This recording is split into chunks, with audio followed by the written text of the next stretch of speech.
Hi, I'm John London. Welcome back to Thinking It Through, a twice-monthly podcast where I explore the reflections and connections that people make to their personal history and geography. A great pleasure in doing this podcast is reconnecting with friends of mine from years ago. And today's podcast is just that. Nancy Nelson grew up, as I did, in Ridgefield, Minnesota back in the 50s through the 1970s. We knew each other through our high school years and had a few adventures together in our 20s, including a memorable road trip with a couple other buds out to New York City in the mid-1970s. But our most genuine connection was probably along the lines of the social sciences. Nancy's a disciplined and fiercely independent female academic, and she holds a doctorate degree in anthropology from the University of New Mexico. And she's been a professor of anthropology both there and at Wake Forest University. Published in English and Spanish, Dr. Nelson's expertise in navigating and documenting the world of street vendors in Bogata, Colombia, has led to numerous professional papers and presentations throughout the country. Now retired, Nancy lives comfortably in her ranch home in northern New Mexico and tends daily to her current loves, 3 horses and 2 dogs. Our edited conversation here shares a bit about her life as a young woman in Minnesota and her physical migrations south and southwest. By no means does our interview capture all of who she is, and I'll leave the rest of her story up to you to discover with her. But indeed, Dr. Nelson, as I think you'll find out, has spent a lifetime of truly thinking it through. Here's our conversation. Did you ring me? Yeah, I've been trying to call. Yep. Did you fall asleep? Yes. Okay. Well, wake up. Wake up. This is all record. What? I started doing taxes. Oh my God.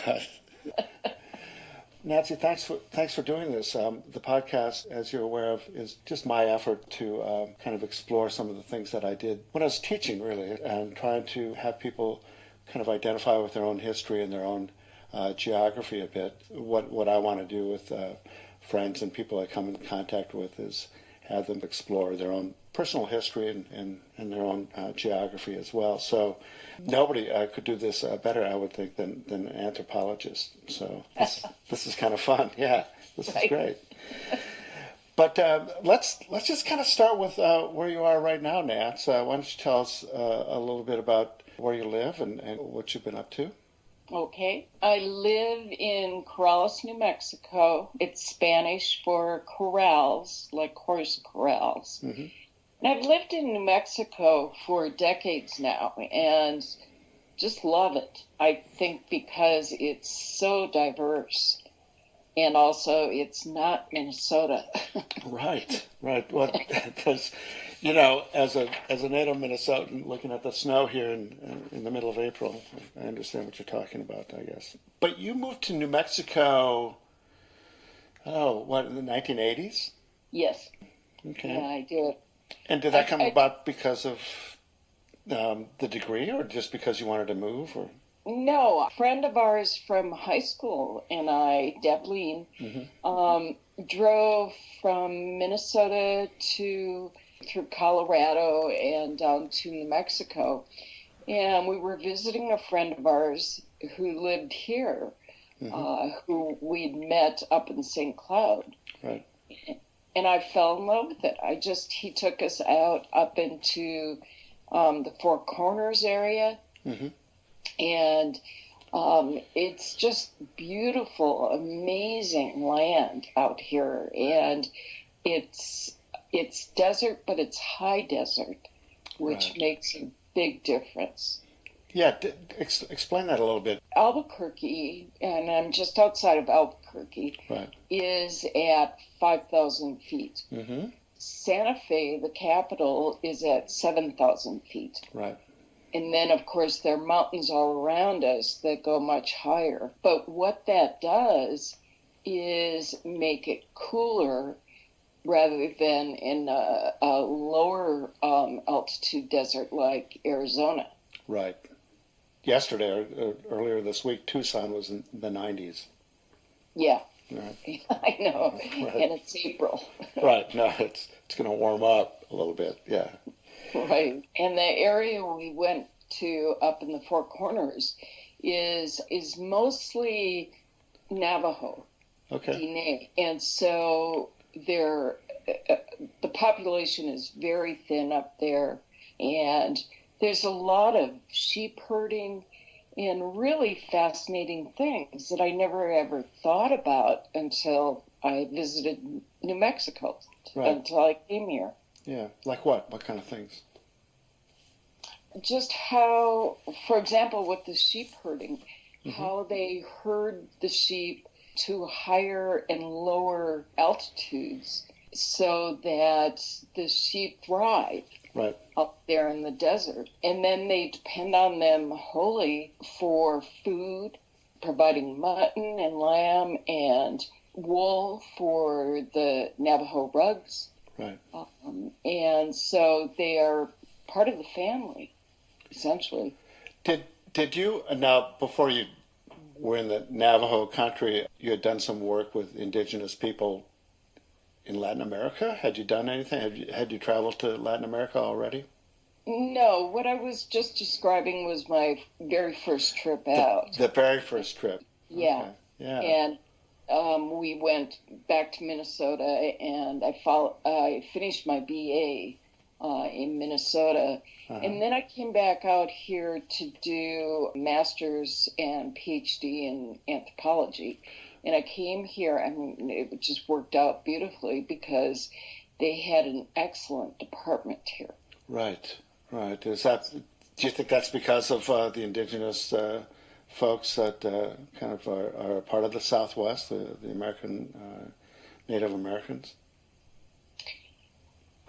Certainly that was part of it, but they were also able to hire great professors, and that was motivation for some of them, but it was a very diverse department as well. We had archaeology and physical anthropology and cultural, and then some genealogical studies as well. Were there other places in mind? Did you have other places that you were considering for your master's? No. No. No. No. You loved it. I loved it. Yeah. No. And what's not to love?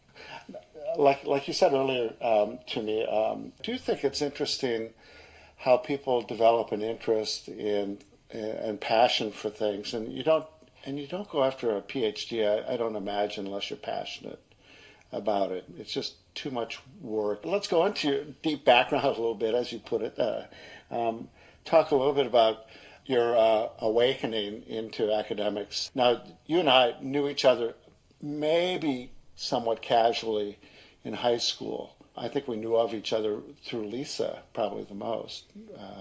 Right. Yeah. But post high school, when you took off for St. Cloud, now that I wasn't aware of things, and you do allude to kind of an awakening to social sciences. Can you tell us a little bit more about that? Yes. Yeah. I had a social science course, and it may have had a more specific title. I don't remember.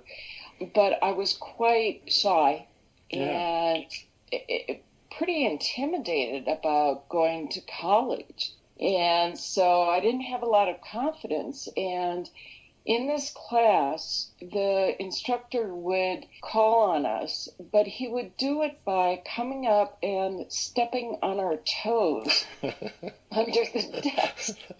What a great technique. Right. It did. It worked really well. So you couldn't pretend like you weren't listening, or you had to answer. And what he was teaching, what I remember about it in particular, was that religion was something that was developed by humans, and he's referring to all religions as a means of coping with difficulties and as a means of giving social cohesion. Right. Yeah. That's what stuck with me. It probably stuck more so because he was stepping on my toes. Yeah. It really did. And the whole idea was fascinating to me. Right. pursuing it after that.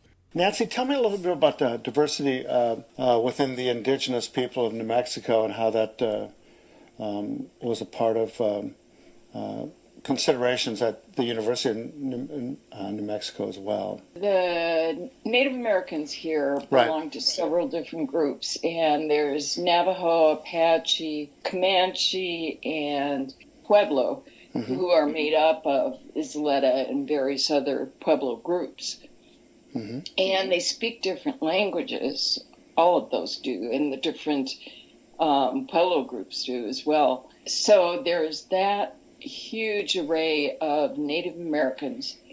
And then New Mexico was actually conquered by Iberian Spanish. Then the Mexican territory took over from the Iberians. Right. And then ultimately the U.S. took the territory back.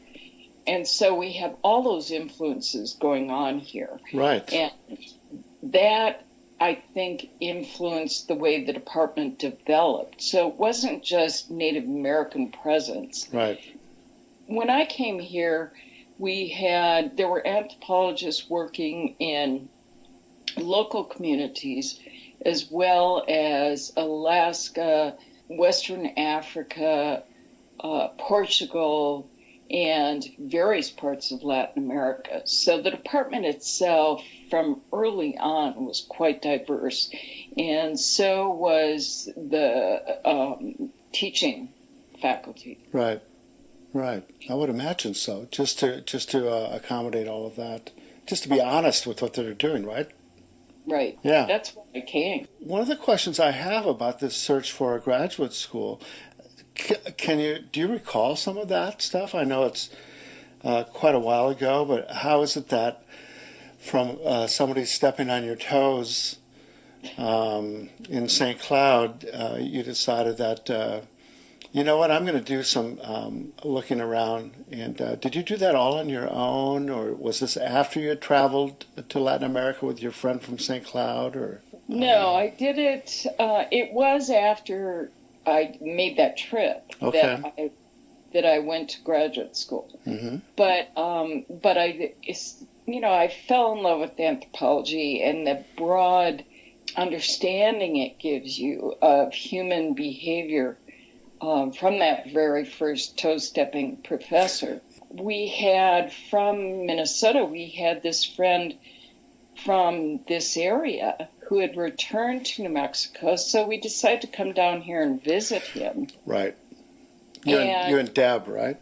Yeah, exactly. And I just fell in love with it. It was just so gorgeous. Right. And that's why I looked here first and only for a graduate program.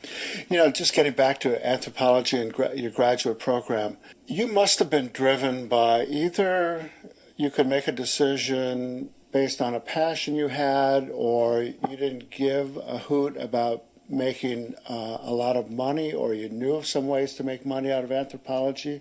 Was there any of that kind of going through your mind as you were checking on what you wanted to do? And was there any particular reason, for instance, you didn't become a business major or a professional in like an attorney or something else? Because anthropology really was, it's fascinating, but it's not everybody raises their hand to go into that. So I'm just kind of curious as to where did you feel comfortable enough, secure enough to make that decision? Was that just something that, come hell or high water, I'm just going to do what I feel like doing? It came from a place in my development where I thought I was, I had no siblings. And my father was an artist. My mother was a housewife. I intentionally flunked a class to see what they would say. They said, "Oh, you did the best you could." I ended up with this idea that I'm not very smart.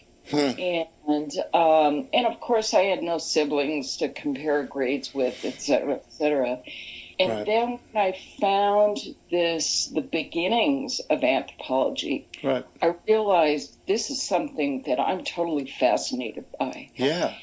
Part of that, being an only child, feeds into the economics of that.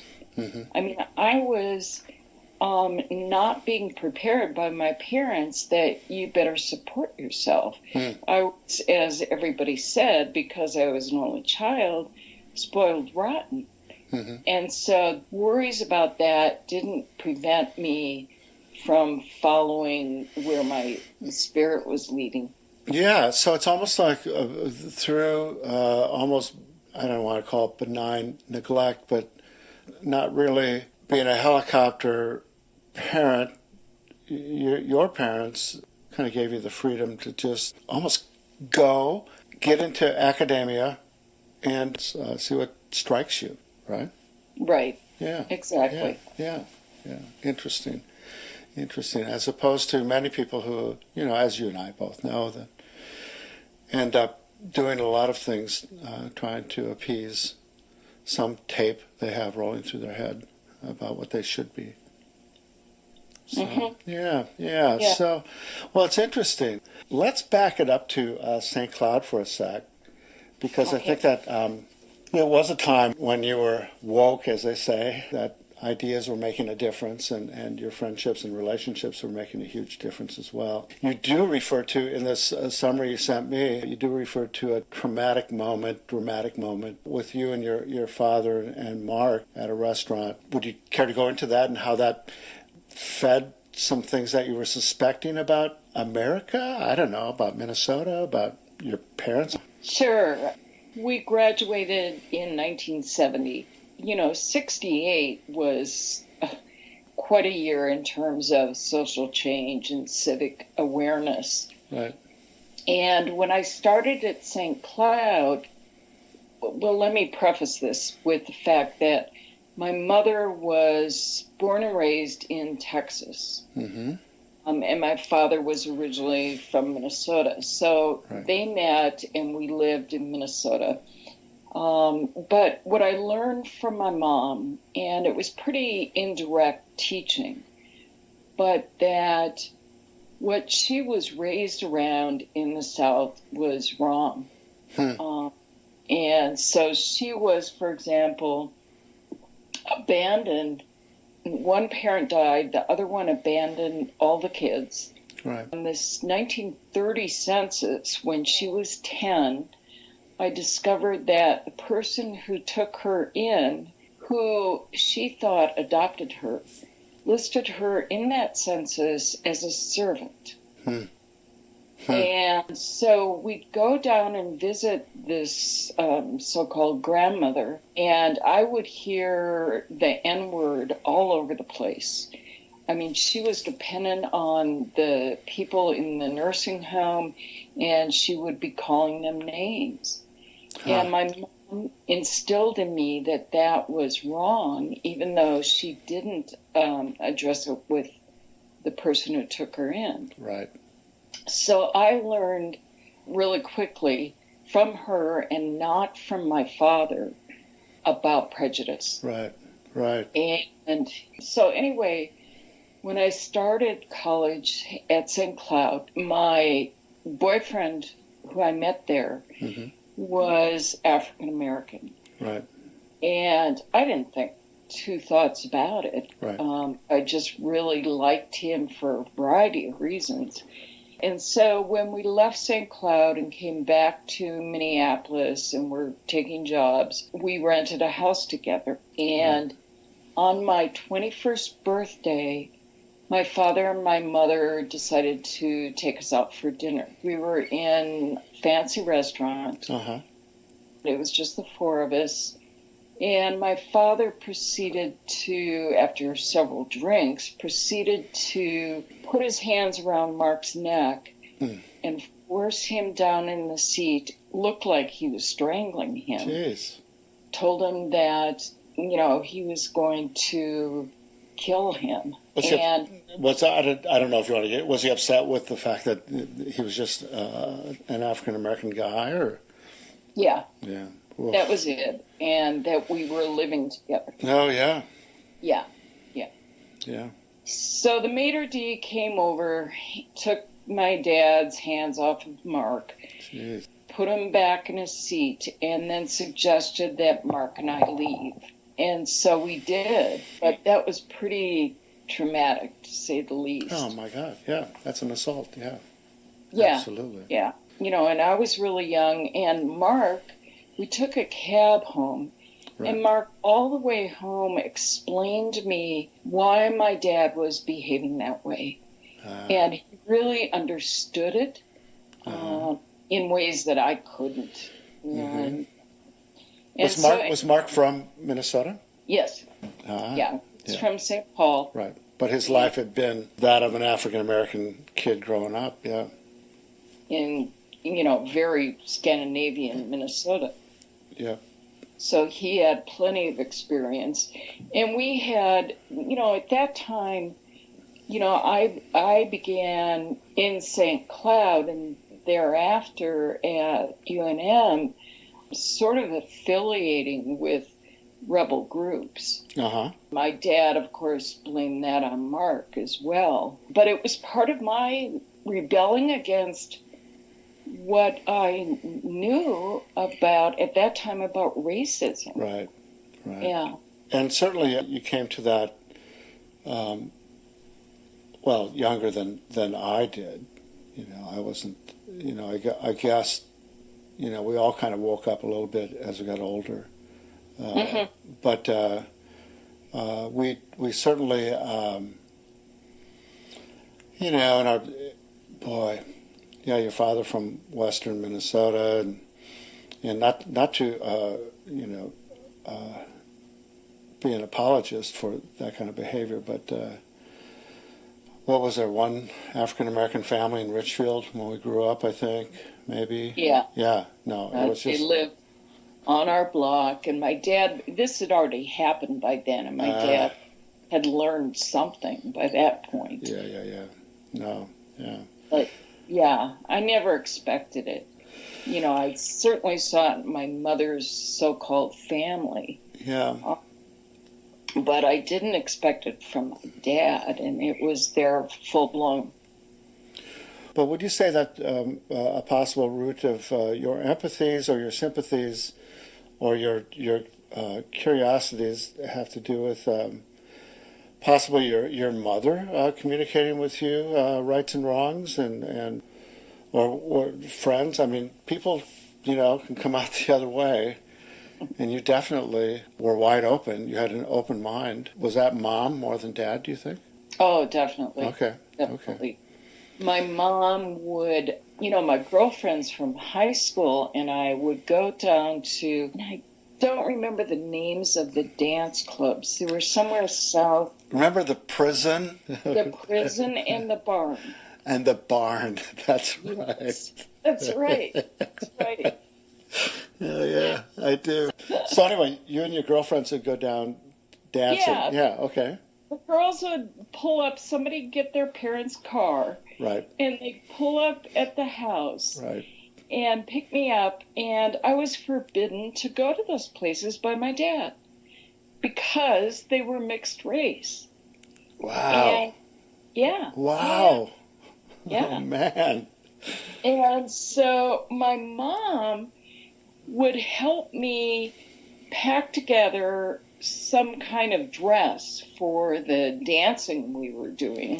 So I could leave in, what have you that doesn't suggest I'm going to a dance. Right. And she'd sneak me out of the house. That is crazy. Yeah. That is crazy.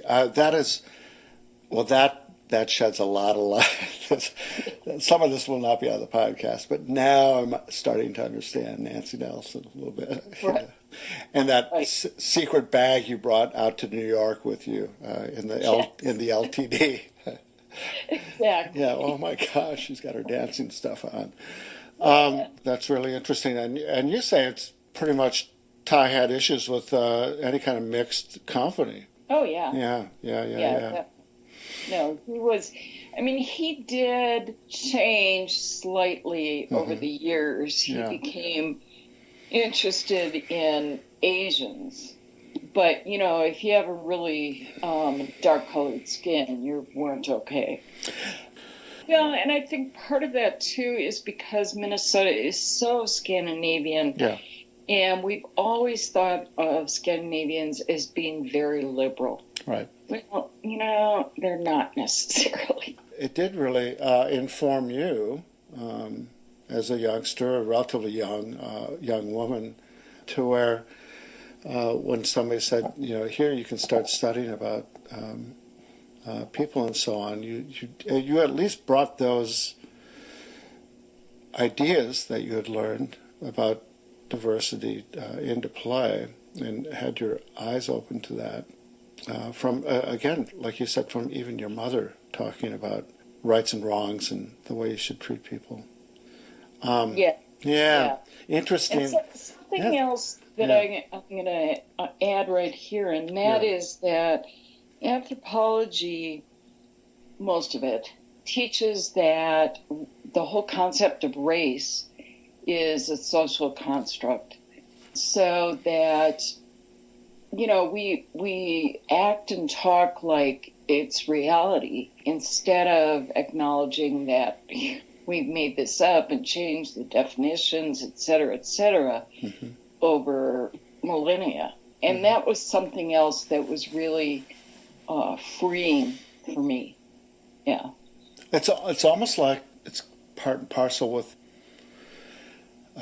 religion discovery for you. It's a construct. You know, these institutions are all constructs, but religion as a way of, I don't know how you put it, making order of the world, or, you know, I guess I studied it from a sociology point of view. It answered questions of where we came from and where we're going to, as well as reinforce social order for the living. But, no, it is, I love anthropologists. Yeah, I love your studies. Yeah, I do. I've always, it's really interesting. Because it's always, when you're studying it, to me, it would, I don't know what you discuss. Well, let's start talking about Latin America, and I'll get into it with you once we get into some trips you took. Now, before you got into your graduate work, you took a trip with, as you indicated, with a friend that you had met in St. Cloud, who was a Minnesotan, but interested in Latin America like you were. And then in '77, you say that you decided to travel there by land. Do you want to talk a little bit about that trip and how that reinforced some of the things that you had started to think about even as an undergrad? Sure. Yeah. I am really interested in this journey that you took in '77 with Terry's. And this is before you had gotten really committed to anthropology at the graduate level in New Mexico. This really grew your appreciation for Latin America. So go ahead and tell the story about Terry and you and going to Texas and so on. Okay. Terry was, I forgot where she was from, somewhere in northern Minnesota. And I met her at St. Cloud. She had developed this interest in Latin America and was pretty fluent in Spanish. It was because she spent every winter down in southern Texas with her parents. Okay. And we wanted to travel by land through Latin America, and that was as vague as it was. Yeah. I took a bus down to Texas and met her there, and then we took a bus to the border. We bussed everywhere. Now, you were 20... all of 25 or 26 at this point, right? Yeah. Something. Yep. Yeah. Okay. Yeah. We went with backpacks, traveled through, we traveled from the Mexican border through Mexico and through all of Central America, and had several adventures along the way. I don't remember if I told you about this, but we in El Salvador we were staying at cheap hotels. Right. I was going to ask you. There's no Airbnb, so you're staying at hotels and stuff. Yeah. No. cheap hotels, and then campgrounds as well. So we're in a cheap hotel in San Salvador, and Terry met some Brazilian there. I was like in the room reading a book, and she said, oh, he wants to take us out for dinner. He was a soccer player. And so we decided to go out for dinner with him. And he spoke Spanish, so that's how we communicated. And we went out and had okay dinner. Then we got back in his car to go back to the hotel. He was staying at the same one. And he drove us out into the country. Essentially kidnapping us. And Terry was in the front seat with him, and I was in the back seat. We went up into the mountains. He would, go through stoplights, etc. And he switched into Portuguese, so we weren't really understanding. Then he stopped on some little tiny 2-lane road up in the mountains. We jumped out of the car as soon as he stopped. Terry took off one way, and I took off another way. And we're trying to keep an eye on each other. But he started chasing her, and she disappeared into the brush. Wow.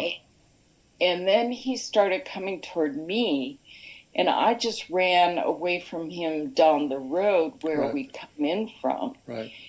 And about that time, another car came along. It was the Red Cross. Nice.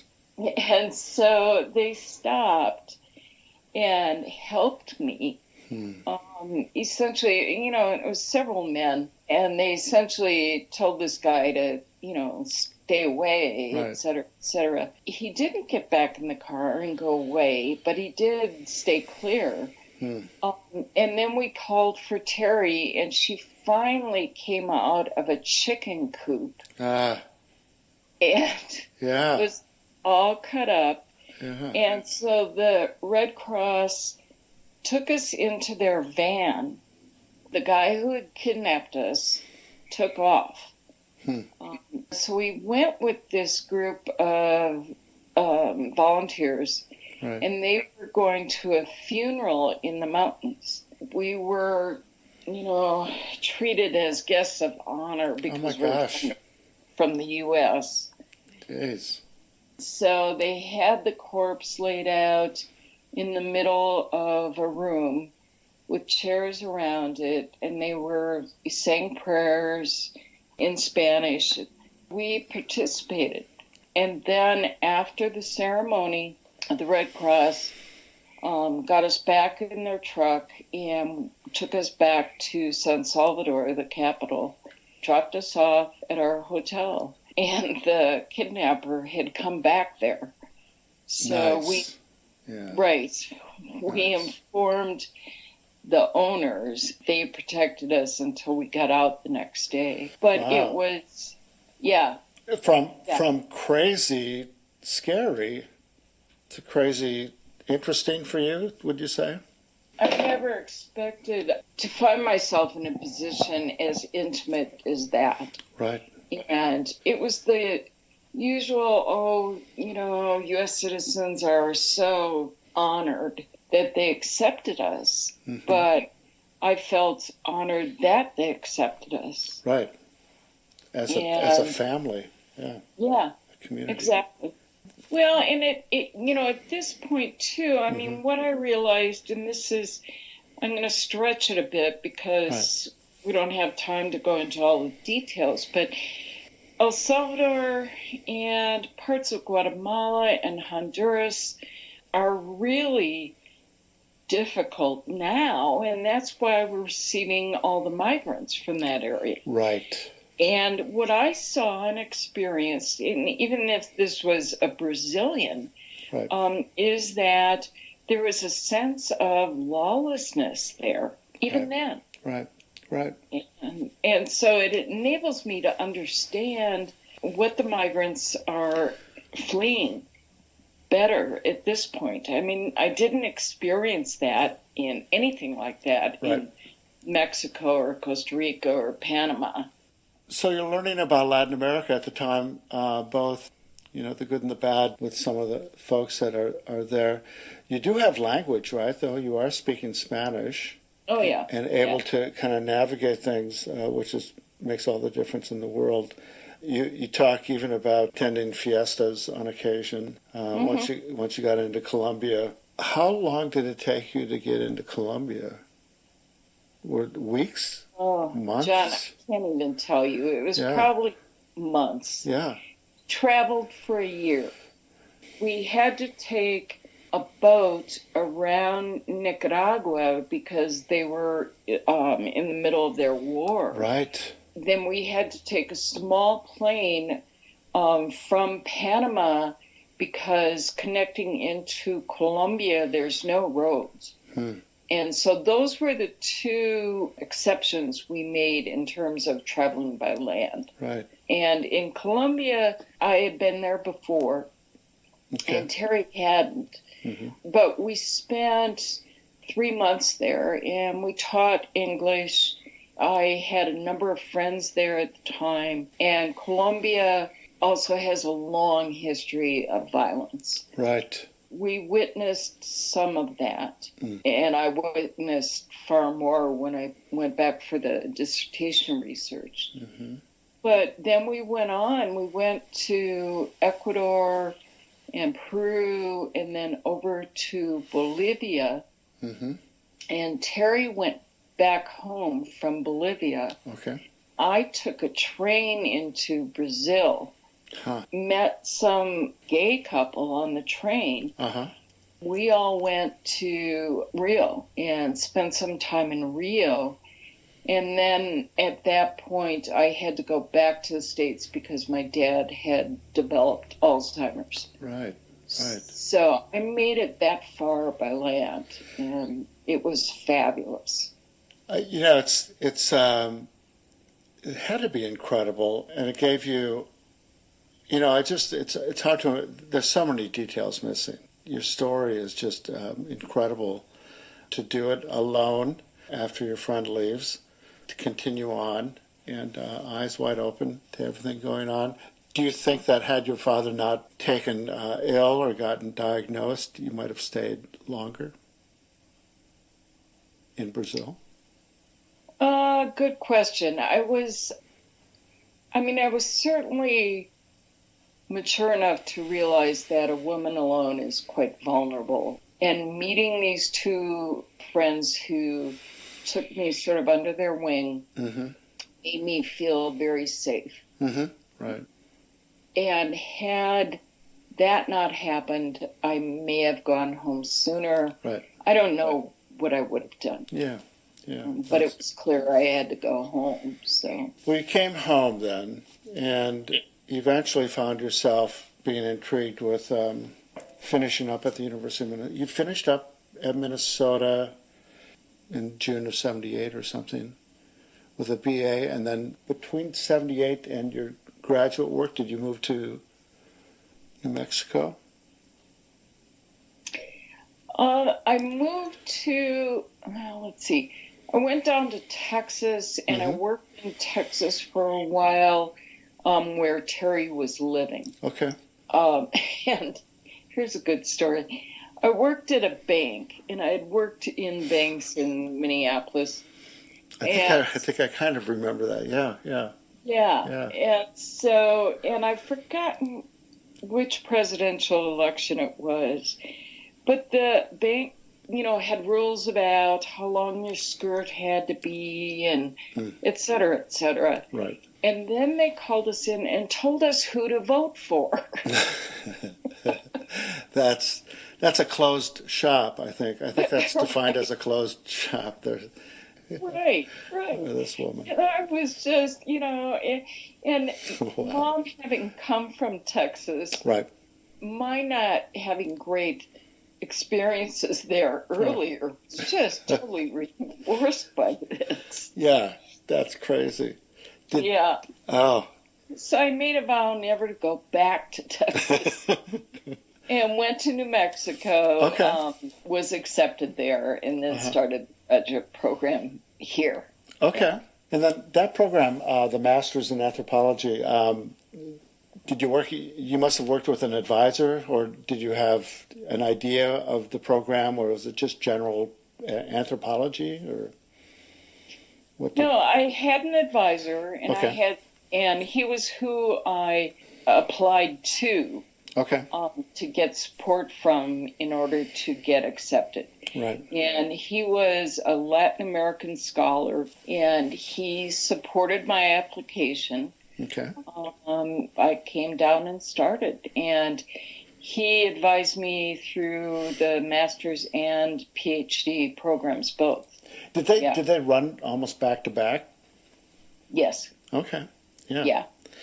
And then in that graduate work, how does it work going back into Colombia? Did you go after your master's, did you go down to Colombia to do your research? I went down, if I remember correctly, I went down to do probably 3 months of research. Okay.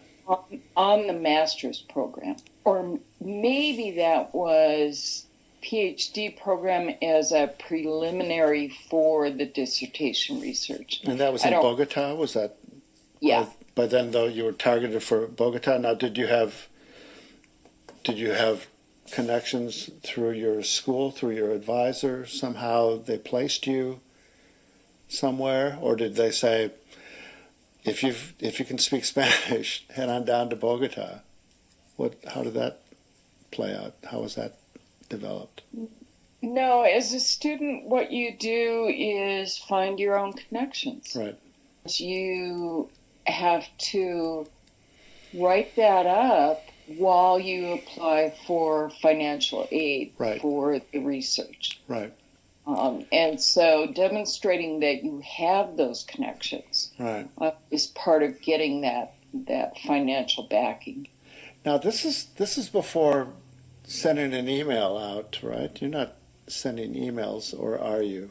Are you doing? No. No, you're writing letters. Are you? What are you doing? Are you making phone calls?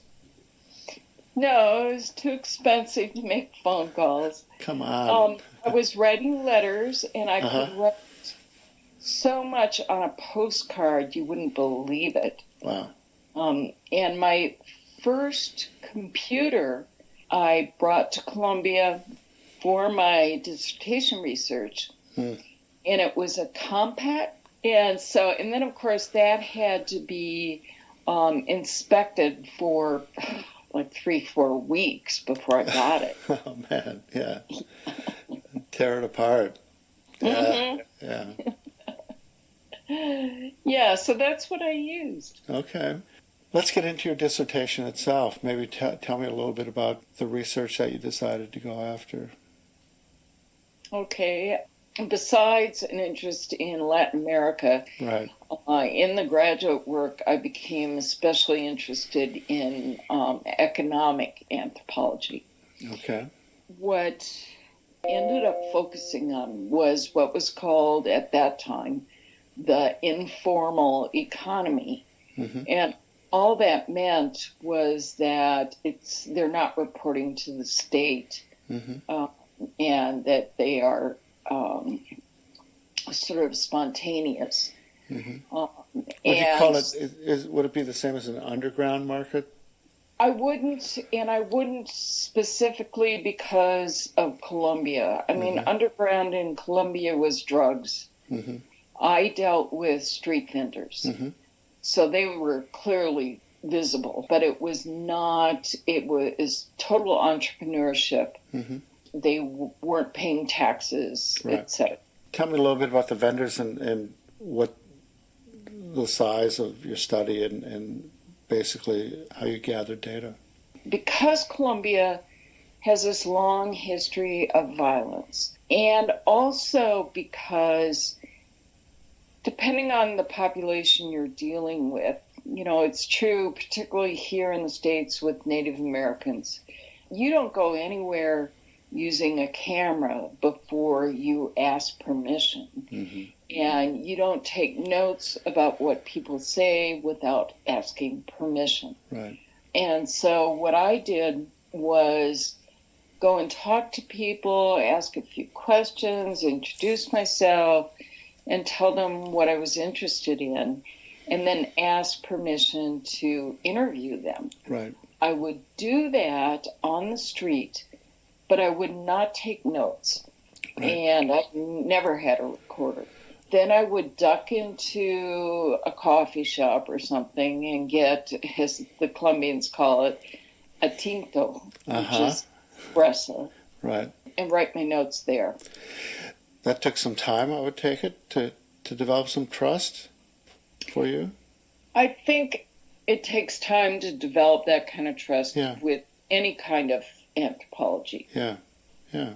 But what I did do there, and I'm in the capital city, so it's really a large population.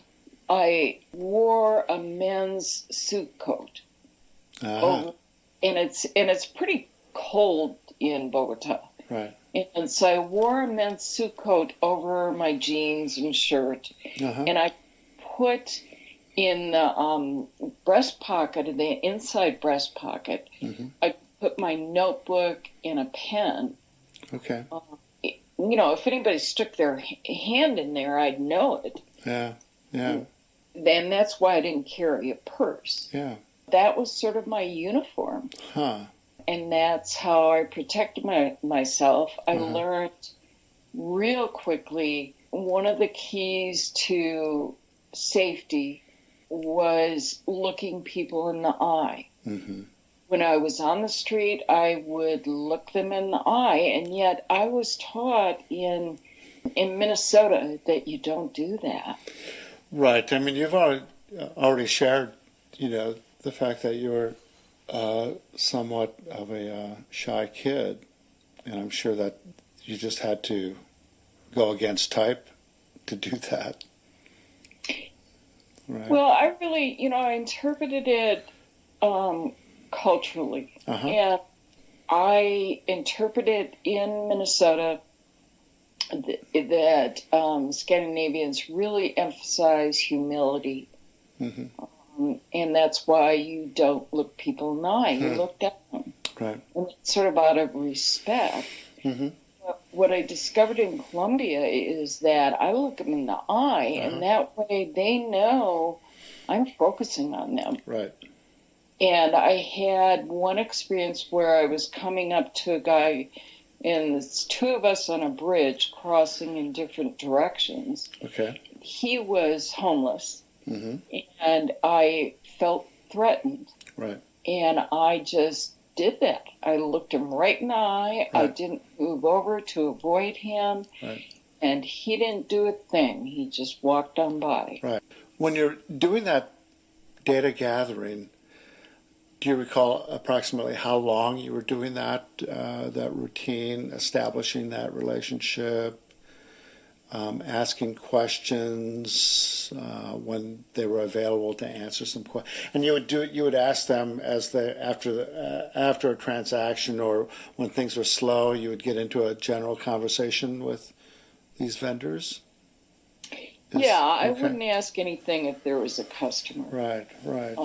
I was there 2 years, and most of that work was just plain ethnographic. But I had a sociologist as an advisor, and I did a statistical survey as well. And I've forgotten how many people I interviewed in total for the stat survey. But I think it was like 200. Wow. And, yeah. Wow. And so I got some stats that I was able to run and develop some sort of overview in terms of what their background, education, lack thereof, where they're coming from, what they're vending, etc. And then that was backed by the more in-depth ethnographic stuff. And what I discovered, just to make all this shorter, is that Are you giving me your PhD thesis now in like 30 seconds? That's right. Wow, thank you, Nance. 2 years and 30 seconds. Thank you so much. What I discovered is that there's certainly plenty of people out there street vending who came in from agricultural areas and couldn't make a living doing agriculture any longer. Right. And so they're on the street, sometimes with connections to those areas, and so they're able to obtain, pineapples or what have you, Right. to sell. But it ranged from that to really adept entrepreneurs. Yeah. And also included in that were people who were actually highly educated. Huh. Part of the problem was that the formal economy, quote unquote, Right. In Colombia, which is true in a lot of Latin America and other underdeveloped areas, they would exploit employees. They Right. would hire employees on a temporary basis for 3 months, and then before they had to pay benefits, they'd let them go. So these guys would have a job, and then they wouldn't have a job, Right. and they still have children to feed. Right. Yeah, so people would migrate between formal and informal. Interesting. Yeah. Yeah, and others would be stuck in the informal because of their background. Right. And part of that was trying to escape the violence from the countryside. Right. Right. Yeah. And as in looking at Colombia a little bit, the different groups that I'm aware of, paramilitary tended to be right-wing supporters. The guerrilla tended to be pro-communist or socialist, land reformers, those kinds of folks. Then you have the government in there, then you have the church in there, you have the indigenous in there, you have all this stuff going on. And did you find that the vendors were made up of groups that would identify themselves that way, or you would infer that they were affiliated with some political organization? No, I think it was basic economics. Yep. Underneath everything. Mm-hmm. But the two definitions you gave in terms of paramilitary, Mm-hmm. those are, state supporting military who are acting beyond the government. Right. And the rebels there were 3 predominant groups. And this, was a civil war that went on for 50 years. Right. The rebels were anti-government because the government itself was oligarchy. Okay. Yeah, so these are generations of families that have the wealth and the power. Right. So the rebels were just changed this. It wasn't necessarily socialist, Right. but it was at the minimal some more representative democratic Right. system that they wanted. Right. And so one of the things that I discovered, and I think I've mentioned this to you, is that I had 2 vendors that I spoke to for this entire time, Mm-hmm. and they were both college educated, and they were selling advanced degree educational books for college students on the street. Mm-hmm. At one point, and I had learned this before then because they told me about their backgrounds, but at one point, 2 guys pulled up on motorcycles in the middle of the day and killed the male. And then drove away scot-free, of course. What his partner, his girlfriend, didn't know was if they were part of the paramilitary who killed him because he used to be part of a guerrilla group, Right. or if they were part of the guerrilla group who killed him because it came in under amnesty. So we will never know. Yeah, yeah. Yeah. Did that didn't happen in front of you, did it? No. But that, like one day you went there and then you were told the story. You saw her and got the story from her about what happened. Well, she closed the kiosk for a long time, and so then I looked for her and found her, found out what had happened. But at that point, my dissertation director I let him know, and he just said, you get home. Yeah, you gotta get out of there. Yeah. There's something going on because you're not too far removed from that just by being in contact. Yeah. I have a question, just a general question about your life in Colombia, in Bogata. Now, what was that like? I mean, you were there. I'm sure you weren't. Were you on the street for 10, 12 hours a day, or did you find yourself socializing? And what was that? What was that like living there? It was great fun.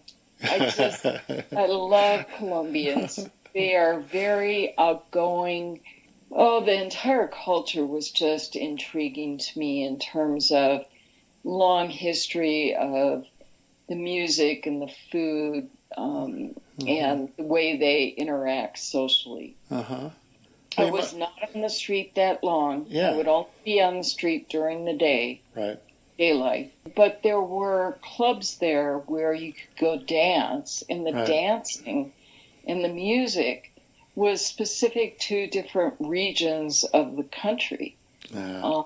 And so there's like vallenato, cumbia, and all these different types, and it's just fabulous music. I go out dancing a lot. Yeah. So you made friends there.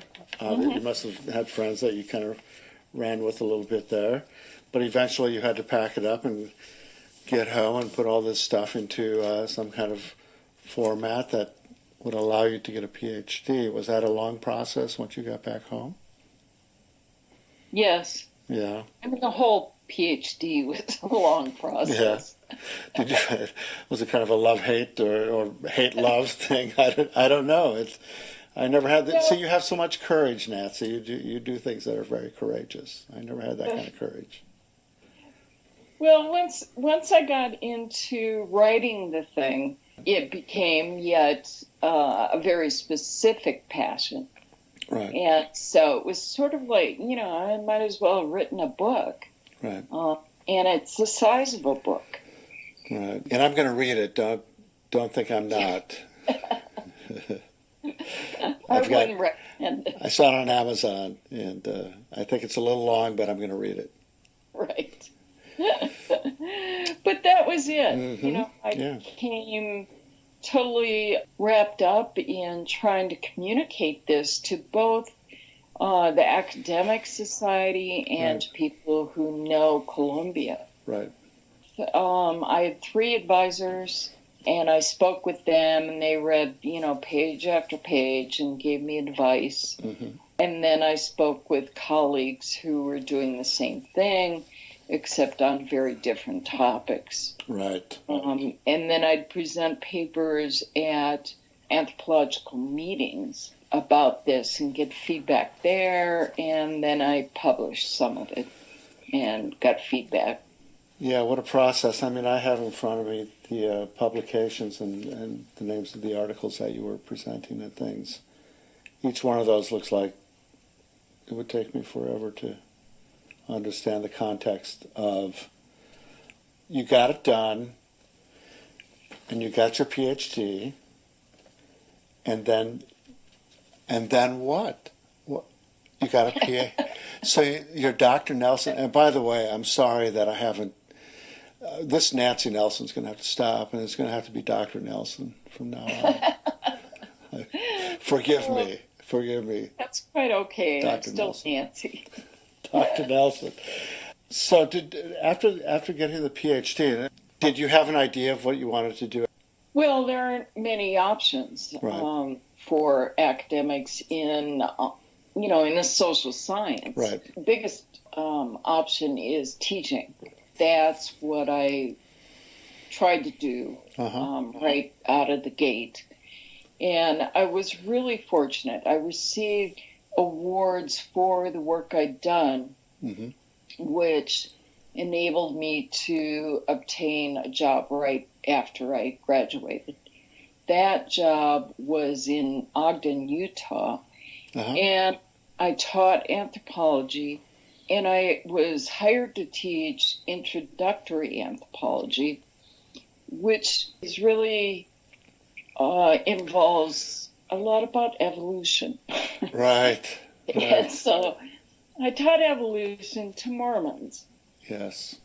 And how did that go? Well, it was a real challenge up front. Yeah. Did the hands go up? Were there hands? Did people? Not many. Yeah. Not many. Not many wanted to engage with me. But they would, after class, go to the church and get debriefed about what was said in my classroom.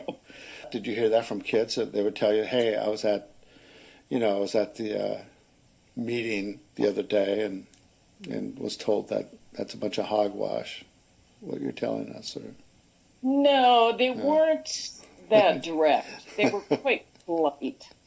I did hear from some of them who were intrigued about what I was teaching. Yeah.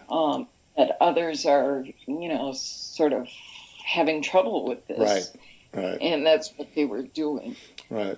I'm sure. And I was there for a year, and I was told that by colleagues as well. That would happen. Yeah. Interesting. Yeah, I bet you had a few converts, though. I bet you had a few people that went, you know what? I think she's right. I think this Mormon stuff is maybe not all that they say it is. I kind of doubt it, John. And so from diversity, or from Latin America up into white bread America, Ogden, Utah, right, for the most part, not very diverse. You were there. That program, that award was good for a year or two, or what? It was 1 year. Okay. And then I got a job at Wake Forest in North Carolina. And that is a private university that is very well endowed and in the South. Right. And so that was another real exposure for me. The students, they had graduate students. The students were well educated. I enjoyed teaching there a lot because they were well educated. Yeah. But we had problems in the department, and I was quite outspoken about them. We had a 51%, I think it was, withdrawal rate of female graduate students. And it was all male faculty who were tenured. There were no women on tenure track. Right. And then one of the professors tenured was having an affair with a student. Right. So I began talking about that stuff, and Good for you. Yeah, nice. No pushback. It wasn't nice. It was pretty ugly. I bet. Yeah. And I should have, and that's what I learned. I can be really direct. Right. I don't lie. I don't hold back. Right. But I can be really direct. And you can't do that on a job like that. Right. So I was made out to be something that I didn't think I was, but, a troublemaker, obviously. Right. And so what they ended up doing is I had a 5-year contract. They put one of my female colleagues who was not on tenure track, they put her on tenure track. And then they didn't hire her. So they basically just used her as a placeholder or something, and there was no more tenure tracks available? Is that what you're talking about, or? I think it was just plain sex discrimination. Oh, okay. Yeah. Yeah. So that rather than give her tenure, and there's a lot of reasons why you can't get tenure, Yeah. but having this long history of only males, Right. suggests that it's something else going on here. I wonder where they are now. What do you think? They ended up. Well, one of the things they did when I was there was bring a male in from another medical department and give him tenure in the anthropology department. And so that was like, the last straw as far as I was concerned. Because those jobs in higher ed, I mean, cutting to the chase here, right? They're limited. Tenure track means everything. If you enjoy your work, but you see the writing on the wall, you see what's happening to colleagues of yours that happen to be female, and make some noise about it. It just sounds like a awful political situation. The old guard just kind of, put the wagons in a circle. It sounds like. Yeah. Yeah. And that's exactly it. What I did, I quit on my fourth year. Mm-hmm. And I quit because I had medical problems. Mm-hmm. Mm-hmm. And I just decided this is not worth it. Right. Plus, I experienced some of the same racism in North Carolina that I experienced in Texas. Right. So I decided to just essentially give up my career and come back to New Mexico. And I don't regret the decision at all. Right. I mean, I'm happy to be here. Right. So, yeah, to save yourself from that situation, you decided to leave, and you left, and you came back to New Mexico. Now, when is this? Is this like in early 2000s or something? I don't know when this is. Yeah. Okay. It was probably 99, maybe. Okay. Now, did you retire at 50? No, I taught here, but the rule in New Mexico is that you cannot advance through the academic hierarchy if you're a graduate. Right. And so what I did was contract teaching through UNM in large classrooms here in Albuquerque. And then I also contracted out west from here. That was, out west, it was essentially very close to the Navajo reservation. And that was a major discovery for me because I was not prepared to teach there. So I learned about what I lacked in terms of teaching in diverse groups. And then ultimately what I did was just come back here and retire. Mm-hmm. So I probably retired around 2003 or 4. Uh-huh. Is there anything related to anthropology and to your path from, let's face it, from Richfield to New Mexico? Are there 3 places in the world that have really made a huge difference to you? I'd say New Mexico first. Mm-hmm. Latin America second. Mm-hmm. Minnesota third. And those are probably just because of my prejudices. Mm-hmm. I mean, I was climbing Machu Picchu in Peru. Mm-hmm. Some guy coming down who was not Peruvian said, "Oh, no, wait." He said something. No, I said to him in English, "You must speak English." And he said, "And you must be from Minnesota." My accent. Wow. Yeah. That's crazy. Minnesota's always there. Whether you want it there or not. Right. I want to thank you for kind of taking me on this journey. You've just kind of touched on things, and I think in order to get more of an understanding of who you are, we'll have to continue talking informally, and you'll have to fill in the gaps. I want to thank Nancy for her time and candid reflections about her life and her professional experiences. Like so many in public education and higher education, her impact on her colleagues and students can't be known for sure, but her impact on her friends, I can contest, has been real and truly appreciated. Now that my wife and I have relocated to New Mexico, I look forward to more informal conversations with her in the future, and maybe even a horse ride or two. Nancy was kind enough to recommend a few readings she found worthy of considering, including the novel 100 Years of Solitude by Gabriel Garcia Marquez. On the academic front, Nancy suggested 3 different books that you might find interesting. The first one being Ethnography Unbound, Power and Resistance in the Modern Metropolis. Here, several authors review such topics as social movements, the workplace, immigrants, teaching, and so on. A second book from a colleague at the University of New Mexico, Wisdom Sits in Places by Keith Basso, is particularly interesting given the focus that we're putting on places in one's life. It's based upon work with the Western Apache and emphasizes place with language. And finally, one of her favorites when she was teaching is a text called Learning Capitalist Culture Deep in the Heart of Tejas by Douglas Foley.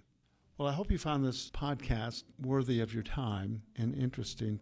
Nancy and I are good friends, and I enjoyed chuckling at various anecdotes, which maybe didn't make the final edit here. But until next time, I'm John Lund with Thinking It Through.